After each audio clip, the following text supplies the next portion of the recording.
I hope that you enjoyed my teaching and my guitar playing. I would like to tell you how I got this guitar.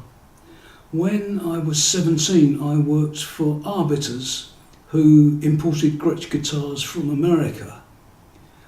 We received this guitar from America and I delivered it to a little guitar shop in Charing Cross Road, London. It had a little window and this big guitar in the window looked so impressive. Whenever I could, I would go into the shop, they would take the guitar out of the window and let me play it. And I remember thinking, if only this guitar was mine. About 3 months later, Hank Marvin, the lead guitarist with the Shadows, he bought it.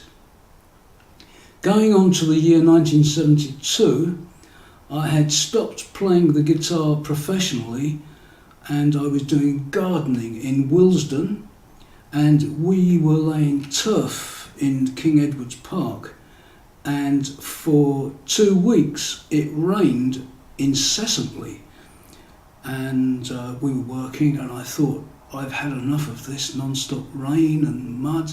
So I thought, tomorrow I won't come to work, I'll go down the West End and try to buy a second-hand guitar and see if I can make a living playing the guitar. So I did that. The next morning I went to a guitar shop called Baldwin's, which were near Tottenham Court Road Station, and the manager, Pete Dyke, he was an old friend and I got there early to be the first customer. He opened the doors and I said, Pete, I'm looking for a second-hand guitar. He said, I've got just the guitar for you, come over here to the piano. We went over, he pulled out this lovely guitar case, he opened it and inside was this. He said, Hank Marvin brought this in here last night and asked us to sell it for him.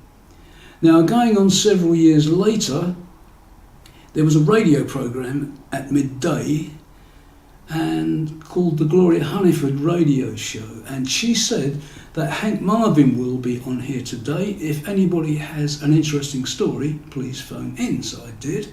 I told her the story. She said, yes, phone back. So I spoke with Hank Marvin. I told him the whole story and he confirmed that it was true, where he bought the guitar and where he took it to sell it. And I asked him, did he make any records with it? He said yes. The record Nivram, which is a solo on the Shadows' first solo album, Nivram, which is Marvin spelt backwards.